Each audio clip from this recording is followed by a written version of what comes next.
Hello बच्चों, कैसे हो सब। तो बच्चों, आज हम लोग बात करने वाले हैं ट्रिग्नोमेट्री चैप्टर के बारे में। ये एनसीईआरटी क्लास 10 और बहुत इंपॉर्टेंट चैप्टर और कंसेप्चुअल भी है। सबसे पहले हम लोग इस चैप्टर की शुरुआत करते हैं ट्रायंगल से। एक राइट एंगल ट्रायंगल के ऊपर सबसे पहले हम लोग बात करते हैं कि अगर मान लेते हैं कि ये ए बी सी एक राइट एंगल ट्रायंगल है, तो अब यहाँ पर इसके पास तीन साइड हम लोगों को दिख रहा है और इन तीन साइड में से किसे हम लोग परपेंडिकुलर कहते हैं, किसे बेस कहते हैं और किसे हाइपोटेन्यूस कहते हैं और कब कहते हैं। सबसे पहले हम लोग इसके ऊपर बात करेंगे। तो हम लोग जैसा कि हम लोग जानते हैं कि जो भी साइड एक राइट एंगल ट्रायंगल में अगर कोई साइड 90 डिग्री के ऑपोजिट में है, जैसे कि ये 90 डिग्री है, इसके ऑपोजिट वाले साइड को हम लोग हाइपोटेन्यूस कहते हैं। अब यहाँ पर ए बी और बी सी इन दोनों में से किसी एक को हम लोग बेस कहते हैं और एक को परपेंडिकुलर कहते हैं। तो कब किसे बेस कहा जाते हैं और कब किसे परपेंडिकुलर कहा जाता है, इस बात के ऊपर हम लोगों को ध्यान देना है। अगर हम लोग बात करते हैं कि इस एंगल के बारे में, मान लेते हैं किसी प्रॉब्लम में हम लोगों को इस एंगल सी का इस्तेमाल करना है, तो उस वक्त हम लोग इस बी सी को बेस कहेंगे और इस एंगल के ऑपोजिट साइड यानी कि ए बी को हम लोग परपेंडिकुलर कहेंगे। लेकिन अगर किसी ट्रायंगल में ऐसा हो जाए कि ये एक राइट एंगल ट्रायंगल है ए बी सी, तो यहाँ पर ये जो 90 डिग्री है इसके ऑपोजिट साइड को तो हम लोग हाइपोटेन्यूस कहते हैं, ये तो फिक्स है। लेकिन अगर प्रॉब्लम में हम लोगों ने इस एंगल का इस्तेमाल किया या प्रॉब्लम कुछ इस तरीके से दिया गया है जहाँ पर हम लोगों को ये एंगल मतलब एंगल ए इस्तेमाल करना पड़ रहा है, तो उस वक्त हम लोग ए बी को बेस कहेंगे और एंगल ए के ऑपोजिट वाले साइड को मतलब बी सी को हम लोग परपेंडिकुलर कहेंगे। तो ये परपेंडिकुलर और बेस आपस में चेंज होता रहता है। जब अगर हम लोग एंगल सी को टारगेट बनाएंगे, एंगल सी के ऊपर प्रॉब्लम को सॉल्व करेंगे, एंगल सी का इस्तेमाल करके प्रॉब्लम को बना रहे हैं, तो उस वक्त हम लोगों का जो परपेंडिकुलर होगा वो एंगल सी के ऑपोजिट वाला साइड मतलब कि ए बी, जैसा कि इस फिगर में हम लोगों को दिख रहा है। लेकिन अगर किसी प्रॉब्लम में ये हुआ कि एंगल ए का इस्तेमाल करना पड़ रहा है, तो उस वक्त हम लोग बी सी को परपेंडिकुलर बोलेंगे और ए बी को बेस बोलेंगे। तो इस बात को आप लोगों को ध्यान में रखना है। अब यहाँ पर कुछ पॉइंट है, कुछ फॉर्मूले को हम लोग को याद रखना है। जैसे कि जो फॉर्मूला एंगल और साइड के रेशियो के ऊपर बेस है। नंबर 1 में हम बात करते हैं कि साइन थीटा। मान लेते हैं कि एक राइट एंगल ट्रायंगल है और यहाँ पर ए बी सी, और यहाँ पर ये एंगल थीटा के ऊपर हम लोगों को काम करना है। तो अगर ये एंगल थीटा लेंगे तो ये परपेंडिकुलर हो जाएगा, ये बेस हो जाएगा और ये हाइपोटेन्यूस हो जाएगा। तो जब हम लोग साइन थीटा निकालेंगे तो साइन थीटा का जो वैल्यू होगा वो परपेंडिकुलर और हाइपोटेन्यूस का रेशियो के बराबर होगा, मतलब sine theta equal to P by H होता है। इसी तरीके से अगर हम लोग बात करते हैं कि अगर हम लोग कॉस थीटा को निकालते हैं, कॉस थीटा, तो कॉस थीटा का वैल्यू जो होगा वो होगा बी बाई एच, मतलब बी सी का वैल्यू जो होगा वो हम लोग लिखेंगे और एच मतलब ए सी। नंबर 3 में आते हैं हम लोग tan theta. Tan theta equal to हम लोग यूज करेंगे perpendicular by base P by B. Number 4 में आएंगे हम लोग cot theta. Cot theta equal to होगा बी बाई पी। और नंबर 5 में हम लोग लेंगे सेक थीटा। सेक थीटा हो जाएगा एच बाई बी। और नंबर 6 में हम लोग यूज करेंगे कॉसेक थीटा, और कॉसेक थीटा का वैल्यू हो जाएगा एच बाई पी। तो ये 6 वैल्यू को 6 ट्रिगो का फंक्शन है, sine cos tan cot sec और कॉसेक। इनका रिलेशन होता है राइट एंगल ट्रायंगल के साइड के रेशियो के साथ। तो ये कौन सा रिलेशन है, क्या है, ये आप लोगों को याद रखना है। अब हम लोग आगे चलते हैं और प्रॉब्लम को देखते हैं इसी कंसेप्ट के बेस पर। जैसा कि पहला क्वेश्चन दिया हुआ है, in triangle A B C right angle at B. एक ट्रायंगल है ए बी सी जहां पर राइट एंगल जो है वो बी एंगल बी पर है। तो अगर हम लोग एक ट्रायंगल को ऐसे लिखते हैं ए बी सी, तो यहाँ पर बी हम लोग यहाँ पर लिखेंगे क्योंकि यहाँ पर कह दिया गया है कि राइट एंगल कहाँ पर है, वो बी पर है, और इसे नाम देते हैं ए का और इसे नाम देते हैं सी का। ओके, अब हम लोग आगे चलते हैं कि ए बी का लेंथ जो दिया गया है वो 24 दिया गया है, बी सी का लेंथ 7 दिया गया है, और आपसे पूछा गया है sign A cos A sign C cos सी का वैल्यू निकालना है। तो इस तरह के प्रॉब्लम में जब भी आपको दो साइड दिया जाए एक राइट एंगल ट्रायंगल का, तो आप लोगों को ध्यान में रखना है कि जब हम लोग साइड का रेशियो करते हैं sine A P by H cos A B by H, तो हम लोगों को और tan A P by B, इस तरीके से हम लोगों को तीनों साइड का जरूरत पड़ता है। लेकिन यहाँ पर इस राइट एंगल ट्रायंगल में सिर्फ दो साइड दिया गया है। तो सबसे पहले हम लोग ये करेंगे कि पाइथागोरस थ्योरम यूज करेंगे हम लोग। बाय पाइथागोरस थ्योरम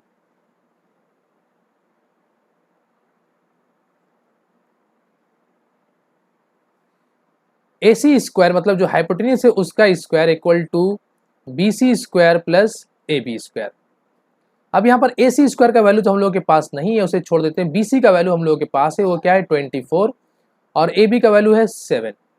तो AC स्क्वायर हो जाएगा 576 प्लस 49 और ये हो जाएगा 625 AC स्क्वायर।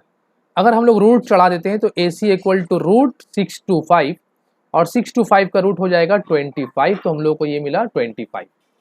अब अगर हम लोग बात करते हैं साइन A, तो A यहाँ पर है, ठीक है।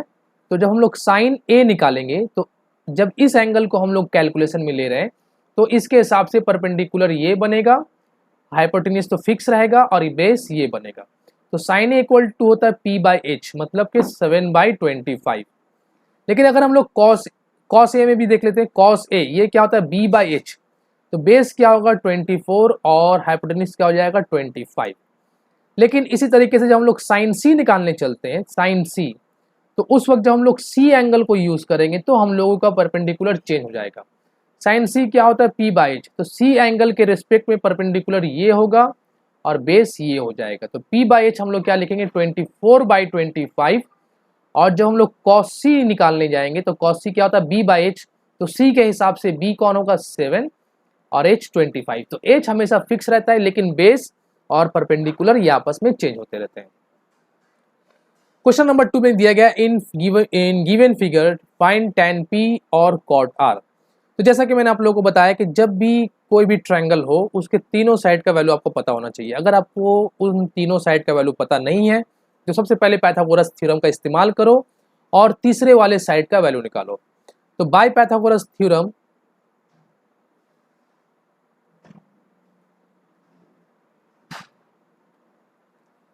हम लोग लिख सकते हैं कि पी आर का स्क्वायर मतलब जो हाइपोटेन्यूज है उसका square equal to P Q का स्क्वायर प्लस क्यू आर का स्क्वायर। यहाँ पर आप लोग को याद रखना है कि लेफ्ट साइड में हमेशा हाइपोटेन्यूज लिखते हैं जो कि अकेला होगा, बाकी परपेंडिकुलर का स्क्वायर और बेस का स्क्वायर ये आपस में सम होता है। ये पाइथागोरस का थ्योरम है।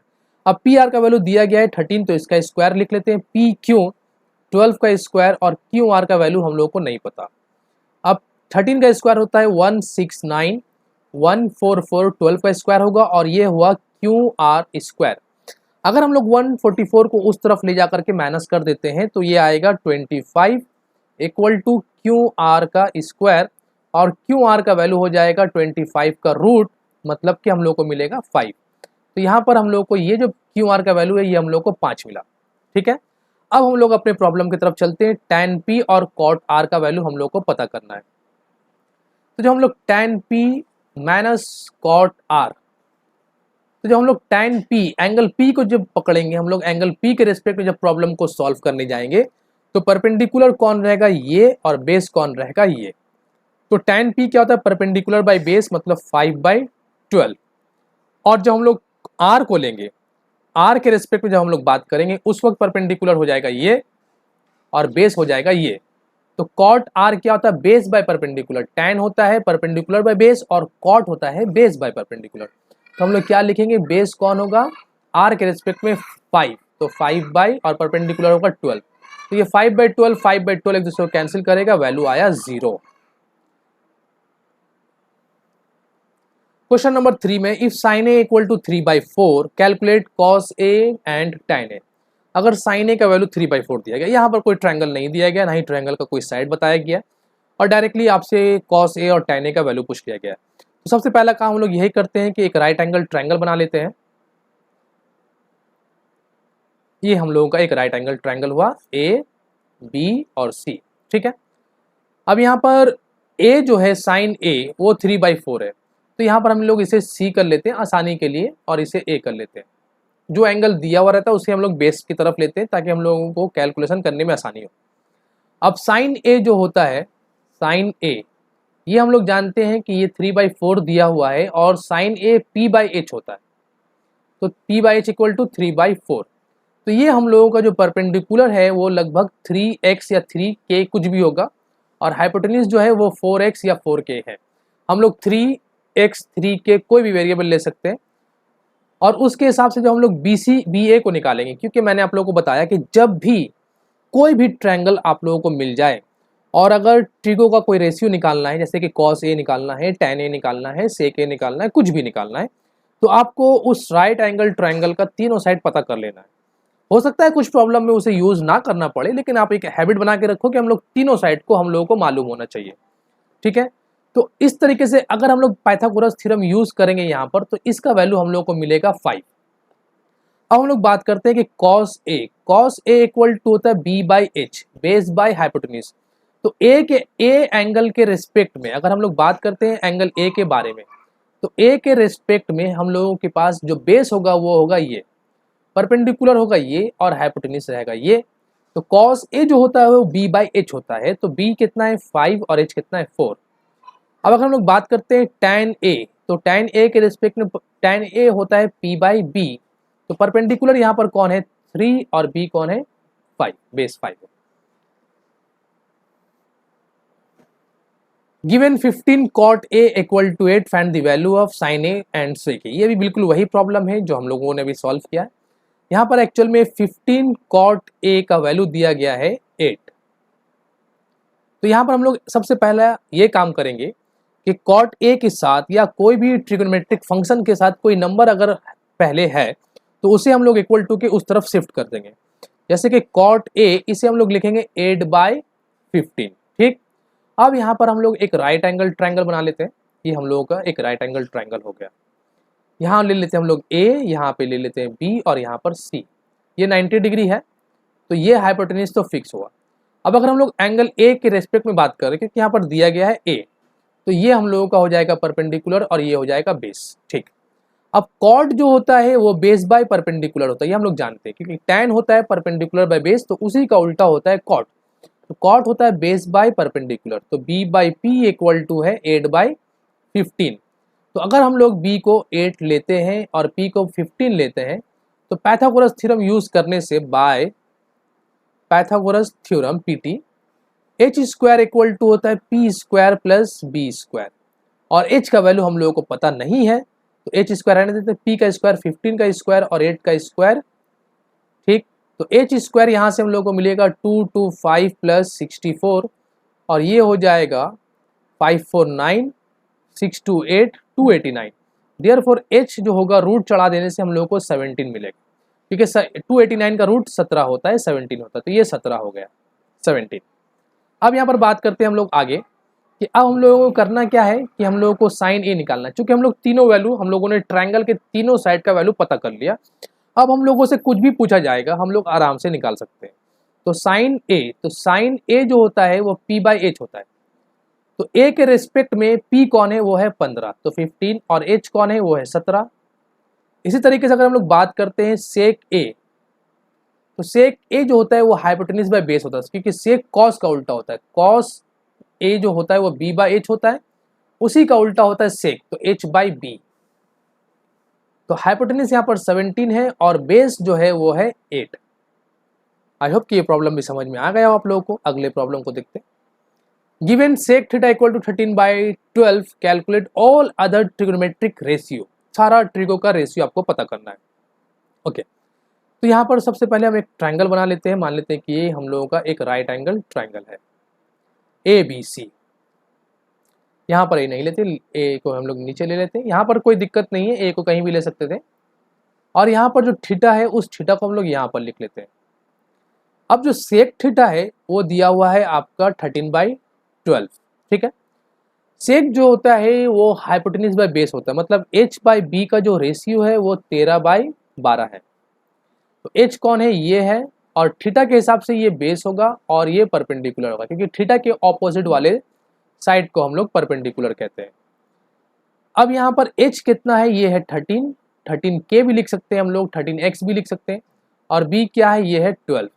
अगर हम लोग पाइथागोरस थ्योरम यूज करते हैं by PT, Pythagoras theorem, H square जो होता है वो होता है P square plus B square. यहाँ पर इस प्रॉब्लम में हम लोगों को H का वैल्यू दिया गया है 13 का स्क्वायर, और परपेंडिकुलर नहीं पता, लेकिन बेस पता है 12 का स्क्वायर। ये 169 होता है और 12 का स्क्वायर 144 होता है, तो उसे उस तरफ ले जा करके माइनस कर देते हैं। अब स्क्वायर रूट चलाने से पी का वैल्यू हम लोग को मिलेगा √25 और ये हो जाएगा 5, तो परपेंडिकुलर का वैल्यू कितना हुआ 5। अब जो पूछा गया है कि सारे ट्रिग्नोमेट्रिक फंक्शन का वैल्यू पता करो, तो सबसे पहले हम लोग निकाल लेते हैं सेक का उल्टा कॉस। तो कॉस थीटा क्या हो जाएगा, जो कि सेक थीटा 13/12 है, इसी का उल्टा होता है कॉस, तो वो हो जाएगा 12/13। ठीक। नंबर 2 में निकाल लेते हैं हम लोग साइन थीटा। साइन थीटा क्या होता है p/h, तो परपेंडिकुलर यहाँ पर 5 है और हाइपोटेन्यूज 13, इसी का उल्टा होता है कॉसेक। तो कॉसेक थीटा क्या हो जाएगा, साइन का उल्टा मतलब 13/5। नंबर 4 में हम लोग बात कर लेते हैं टैन थीटा के बारे में। टैन थीटा क्या होता है परपेंडिकुलर बाय बेस। परपेंडिकुलर कितना है 5 और बेस क्या है 12, इसी का उल्टा अगर हम लोग बात करते हैं तो कॉट थीटा टैन का बिल्कुल उल्टा होता है 12/5। तो ये सारे ट्रिगोनोमेट्रिक रेशियो है जिसे हम लोग को निकालने को कहा गया था। Number 6, angle A and angle B are acute angles such that cos A equal to cos B. और आपको दिखाना है कि so that angle A equal to angle B. अगर कॉस ए और कॉस बी इक्वल है तो आप साबित करो कि एंगल ए और एंगल बी भी इक्वल होगा। चलो, तो एक सबसे पहले एक राइट एंगल ट्रायंगल बना लेते हैं हम लोग।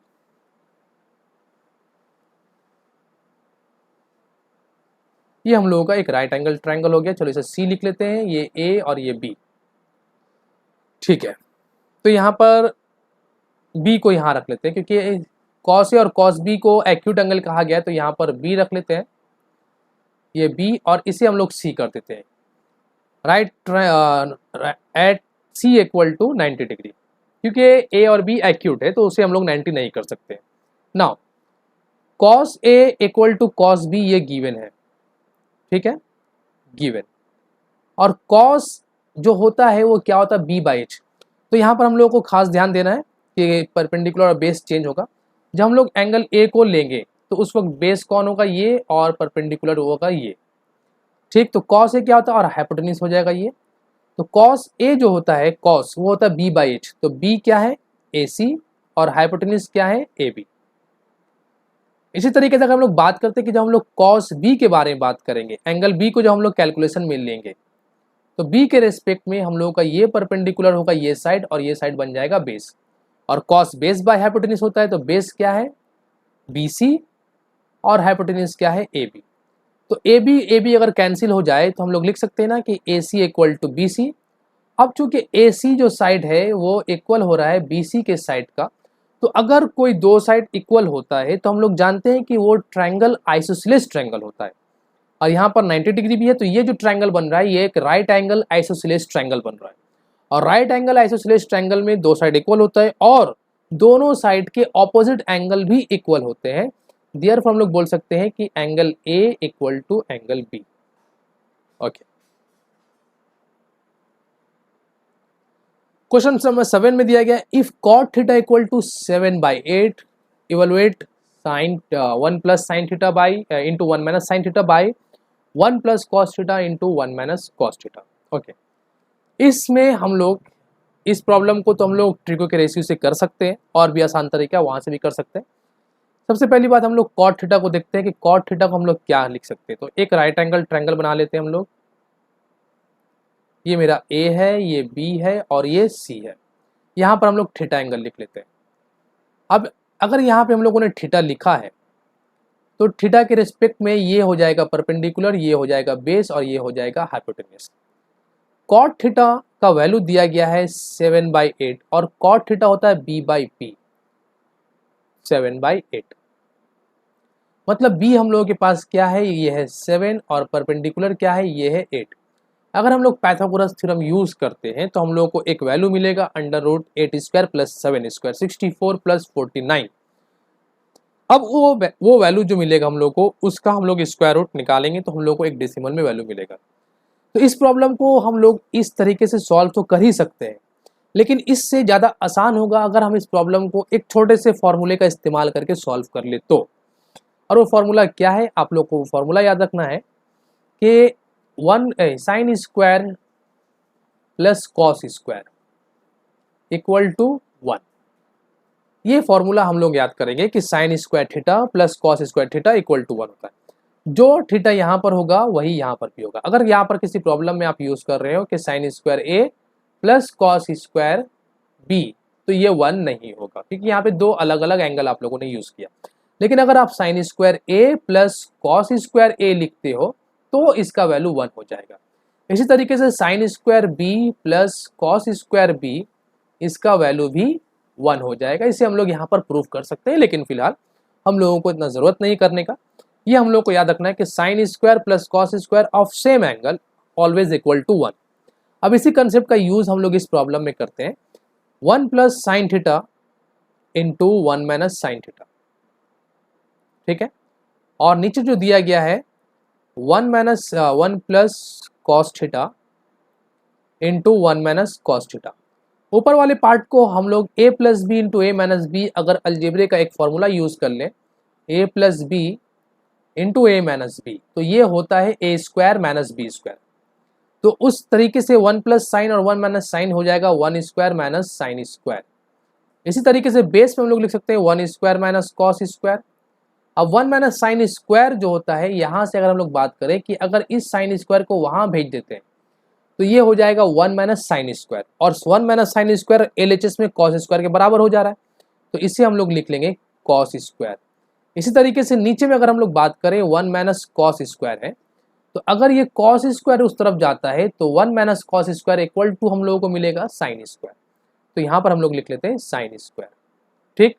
अब यहाँ पर एक दूसरे फॉर्मूले का इन्वॉल्वमेंट हो रहा है कि cos theta by sine theta. ये आप लोग को याद रखना है कि cos theta by sine theta ये होता है टैन थीटा। तो यहाँ पर cos square by sine square, sorry cos theta by sine theta ये होता है कॉट थीटा, ठीक। तो यहाँ cos square by sine square को हम लोग क्या लिख सकते हैं, कॉट स्क्वायर थीटा। अब कॉट थीटा का जो वैल्यू है वो 7/8 दिया गया, तो इसे हम लोग लिख लेंगे 7/8 का स्क्वायर, और ये हो जाएगा 49/64। तो ये एक छोटा सा प्रॉब्लम था, लेकिन यहाँ पर कुछ नए कंसेप्ट का हम लोगों ने इस्तेमाल किया। और दूसरे नंबर में भी वही कॉट स्क्वायर थीटा पूछा, जिसका जवाब हम लोग डायरेक्टली दे सकते हैं 7/8 का स्क्वायर मतलब 49/64। 3 cot a equal to 4 check करना है whether 1 minus tan square by 1 plus tan square equal to cos square minus sine square और नॉट, क्या ये सही है रिलेशन या नहीं, ये हम लोग को चेक करना है। तो सबसे पहली बात हम लोग ये करेंगे कि 3 cot a इक्वल टू 4 दिया गया है। cot a को हम लोग लिख लेंगे 4/3।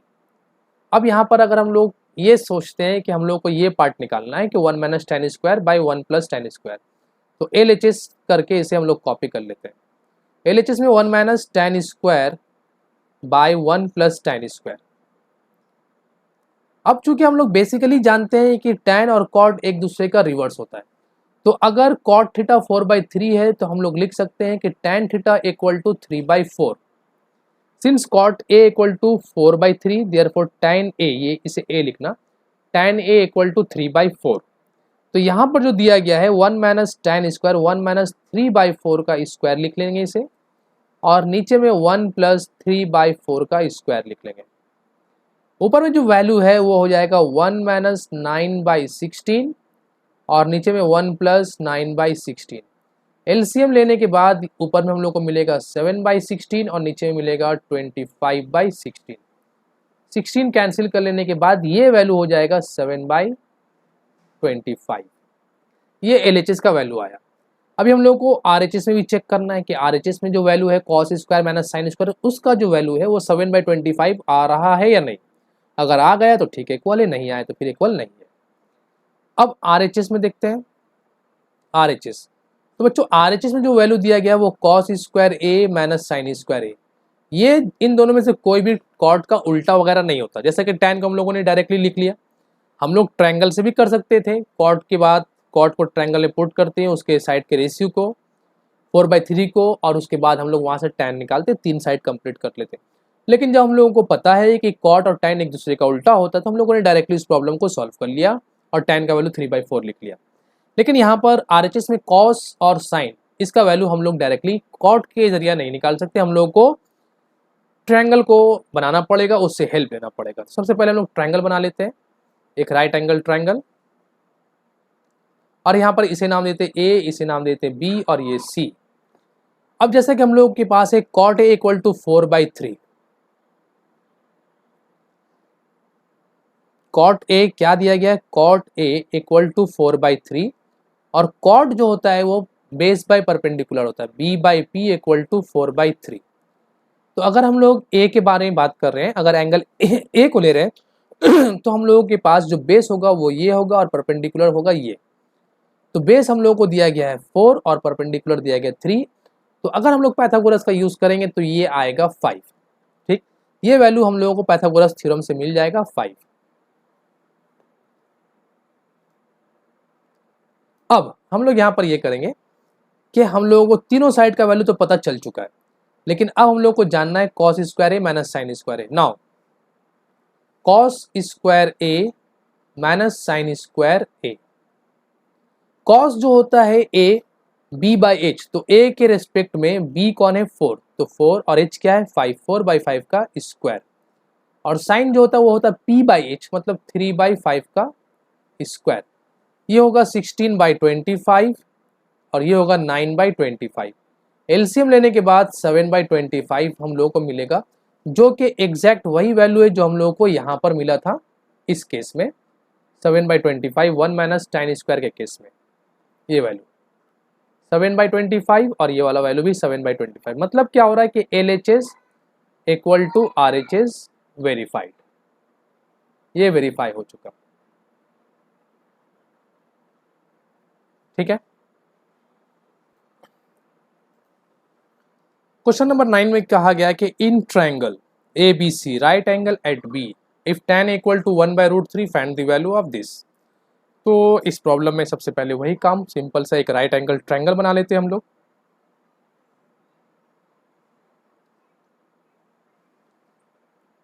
नाइन्टी डिग्री बी में बोला गया तो इसे हम लोग बी लेते हैं, फिर यहाँ पर ए कर लेते हैं और यहाँ पर सी कर लेते हैं। tan ए का वैल्यू जो दिया गया है वो tan ए इक्वल टू 1/√3 और हम लोग जानते हैं कि tan A P by B होता है, तो P by B equal to 1/√3।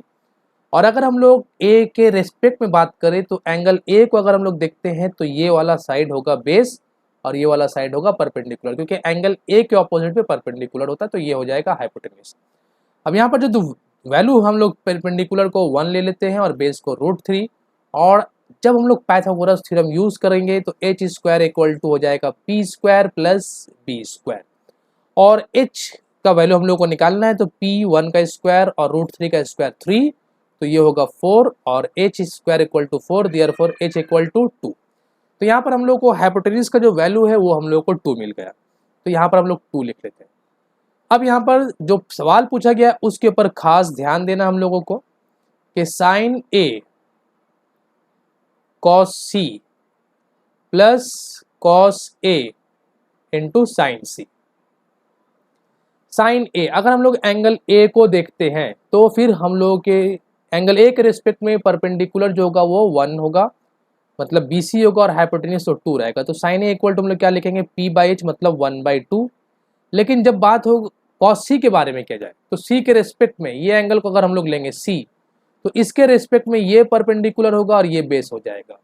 तो फिर इस वक्त हम लोग क्या लिख करेंगे, कॉस इक्वल टू होता है बेस बाय हाइपोटेन्यूज, तो बेस होगा 1 और हाइपोटेन्यूज हो जाएगा 2, plus cos A B by H, तो बी क्या होगा ए के रेस्पेक्ट में बी क्या होगा √3 और हाइपोटेन्यूज तो 2 है।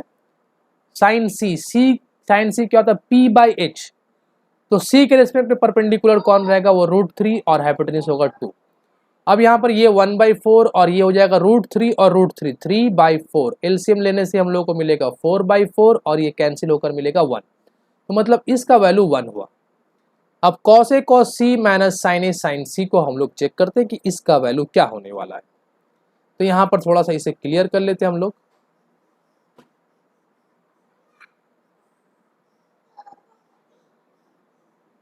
ओके, तो sine cos A cos C minus sign A into sine सी। अब अगर हम लोग कॉस ए एंगल ए को लेते हैं तो ए के रेस्पेक्ट में बी कौन होगा √3 और एच कौन होगा 2, क्योंकि कॉस क्या होता है बी बाई एच, तो √3 बाय हाइपोटेन्यूज। और कॉस सी के रेस्पेक्ट में बी कौन होगा 1 और हाइपोटेन्यूज 2, माइनस साइन ए के रेस्पेक्ट में परपेंडिकुलर 1 पी बाई एच 1/2 और साइन सी √3/2। और ये दोनों कैंसिल हो जाने के बाद हम लोग को वैल्यू मिलेगा 0, तो इसका वैल्यू आया 0। In triangle PQR right angle at Q PR plus QR equal to 25 and PQ equal to 5 determine the value of sine P cos P and tan P। ओके, चलो इस प्रॉब्लम को सॉल्व करना शुरू करते हैं। यहाँ पर सबसे पहले हम लोग एक राइट एंगल ट्रायंगल बना लेते हैं। राइट एंगल बनाने बोला गया है Q में 90 डिग्री, और इसे हम लोग चलो P का नाम दे देते हैं P, और इसे नाम देते हैं Q का। P यहाँ पर हम लोगों ने इसलिए लिया क्योंकि जो भी पूछा गया था sign P cos P tan P, तो जो एंगल पूछा गया उसको हम लोग बेस की तरफ रखते हैं। आराम अपने सहूलत के लिए, ऐसे कोई रूल नहीं है कि उस वहीं रखना है। ओके, अब यहाँ पर देखते हैं PQ, ये जो वैल्यू है ये 5 दिया हुआ है, लेकिन PR प्लस QR ये वैल्यू हम लोग को जो दिया है वो 25 दिया गया। अब इस 25 को हम लोग क्या करेंगे, क्योंकि एग्जैक्ट PQ और PQR ये R होना चाहिए ना, एग्जैक्ट हम लोगों के पास, तो हम लोगों के पास PQ का वैल्यू था 5 ना, तो इसे हटाते हैं। फिर से Q 90 डिग्री में Q बोला गया था, कर लिया PQ, हाँ अब ये 5 है। अब हम लोगों के पास जो PR और QR इन दोनों का सम 25 है, अलग अलग वैल्यू नहीं। अब PR का वैल्यू अगर 15 होता है तो QR का वैल्यू 10-25 हो जाएगा, लेकिन एग्जैक्ट हमको तो पता नहीं है। तो हम लोग यहाँ पर ऐसा करते हैं कि लेट कर लेते हैं, लेट PR का जो वैल्यू है वो x, देयरफॉर तो QR कितना हो जाएगा, क्योंकि PR प्लस QR 25 है तो QR हो जाएगा 25 माइनस x। तो QR को हम लोग 25 माइनस x लिख लेते हैं और PR को हम लोगों ने x लिख लिया, हो गया। अब यहाँ पर करना क्या है, पाइथागोरस थ्योरम यूज करना है। By Pythagoras theorem h square equal to p square plus b square. h क्या है, ये हम लोग के पास x है। अब परपेंडिकुलर और बेस, फिलहाल यहाँ पर अभी तक हम लोगों ने किसी एंगल को मेंशन नहीं किया है, तो किसी को भी हम लोग परपेंडिकुलर बोल सकते हैं और किसी को भी बेस बोल सकते हैं। फिलहाल 25 माइनस एक्स को मैं परपेंडिकुलर यूज कर लेता हूँ, लेकिन जरूरी नहीं कि वही हो, एंगल के हिसाब से चेंज होता है, लेकिन यहाँ पर एंगल का इन्वॉल्वमेंट अभी नहीं आया। और ये 5 का स्क्वायर, एक्स स्क्वायर ये हो जाएगा a स्क्वायर 25 का square plus b square minus 2a b plus 5 का स्क्वायर 25। ये एक्स स्क्वायर कैंसिल। अब यहाँ से जो हम लोग को मिलेगा 25 का स्क्वायर, ये 625 प्लस 25 और ये माइनस 50x को उस तरफ ले लेते हैं और यहाँ पर हो जाएगा 650, ये 0 0 कैंसिल और ये 5 से कटने के बाद 13। तो x का वैल्यू हम लोगों को क्या मिला, x का वैल्यू हम लोगों को मिला 13 सेंटीमीटर लिख लेते हैं क्योंकि सेंटीमीटर में कैलकुलेशन चल रहा है। तो ये हम लोगों को हुआ 13। बच्चों जब ये 13 होगा तो ये कितना हो जाएगा 12। तो सारा वैल्यू हम लोगों को पता चल चुका। तो ये जो कंसेप्ट है इसे आप लोगों को याद रखना है कि किस तरीके से हम लोगों ने दूसरे दो साइड का पता किया, एक परपेंडिकुलर एज और एक हाइपोटेन्यूस। ओके, अब हम लोग को पता करना है साइन P। तो साइन P, अगर हम लोग एंगल P को देखते हैं तो उसके रिस्पेक्ट में परपेंडिकुलर कौन होगा 12 और हाइपोटेन्यूस कौन होगा 13, क्योंकि साइन P होता है P by H, perpendicular by hypotenuse. Cos B by H होता है बेस, कितना लेंगे हम लोग 5 और हाइपोटेन्यूस 13, और tan P perpendicular by base, perpendicular कितना है 12 और बेस क्या है 5। तो यहाँ पर बच्चों ये कुछ 10 प्रॉब्लम को हम लोगों ने सॉल्व किया जो कि NCERT बेस पे थे। अगले एक्सरसाइज के जो क्वेश्चंस हैं उन्हें हम लोग नेक्स्ट वीडियो में बनाएंगे। तब तक के लिए बाय।